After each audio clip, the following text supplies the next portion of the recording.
Good morning friends. आज की मेरी कहानी है मूर्ख ऊंट। एक घना जंगल था जहां एक खतरनाक शेर जंगल का राजा था। कौवा, सियार और चीता उसके सेवक के रूप में हमेशा उसके साथ रहते थे।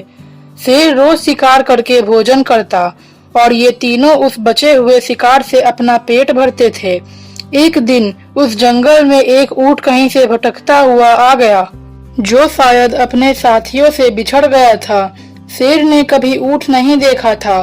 तब कौवे ने शेर को बताया कि महाराज, यह ऊंट है और यह जंगल में नहीं रहता। शायद पास के गांव से यह यहाँ आ गया होगा। आप इसका शिकार करके अपना पेट भर सकते हैं। चीता और सियार को भी कौवे की बात अच्छी लगी।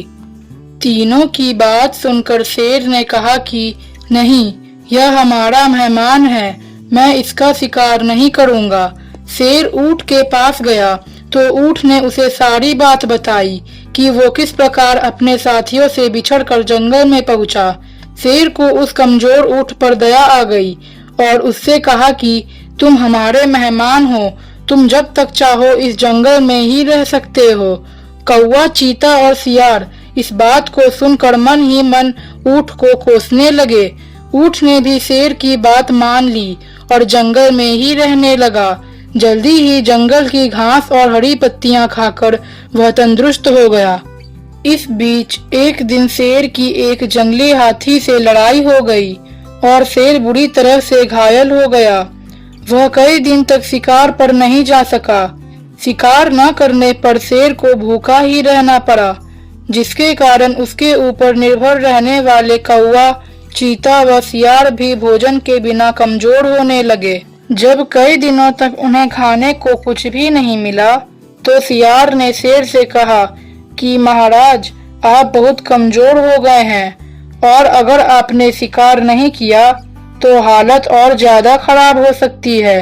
इस पर शेर ने कहा कि मैं इतना कमजोर हो गया हूँ कि अब कहीं भी जाकर शिकार नहीं कर सकता। अगर तुम लोग किसी जानवर को यहाँ लेकर आओ तो उसका शिकार करके मैं अपना और तुम तीनों का पेट भर सकता हूँ। इतना सुनते ही सियार ने तपाक से कहा कि महाराज, अगर आप कहे तो हम ऊंट को यहाँ लेकर आ सकते हैं, आप उसका शिकार कर लीजिए। शेर को यह सुनकर गुस्सा आ गया और बोला कि वह हमारा मेहमान है, उसका शिकार मैं कभी नहीं करूँगा। सियार ने पूछा कि महाराज, अगर वो स्वयं आपके सामने खुद को समर्पित कर दे तो? शेर ने कहा, तब तो मैं उसे खा सकता हूँ। फिर सियार ने कौवे और चीते के साथ मिलकर एक योजना बनाई और सभी ऊंट के पास जाकर बोलने लगे कि दोस्त, हमारे महाराज बहुत कमजोर हो गए हैं, उन्होंने कितने दिनों से कुछ नहीं खाया है। अगर महाराज हमें भी खाना चाहें तो हम खुद को उनके सामने समर्पित भी कर देंगे।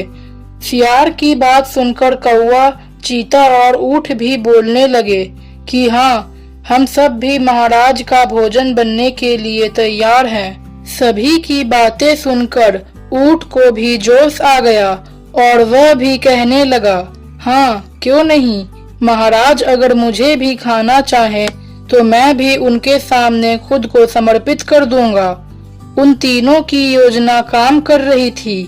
अब उन लोगों ने आगे बोला, तो ठीक है, चलो हम सब फिर महाराज के पास चलते हैं। चारों शेर के पास गए और सबसे पहले कौवे ने कहा कि महाराज, आप मुझे अपना भोजन बना लीजिए। सियार बोला कि तुम बहुत छोटे हो, तुम भोजन क्या, महाराज के नाश्ते के लिए भी उपयुक्त नहीं हो।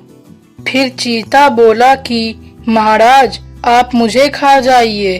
तब फिर से सियार ने कहा कि नहीं नहीं, अगर तुम मर जाओगे तो महाराज का सेनापति कौन होगा।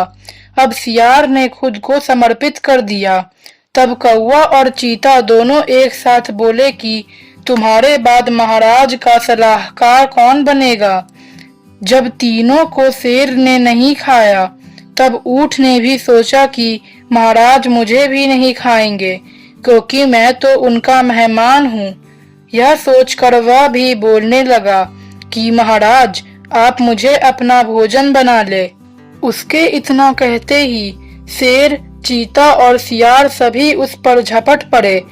इससे पहले कि ऊँट कुछ समझ पाता, उसके प्राण शरीर से निकल चुके थे और चारों उसे अपना भोजन बना चुके थे।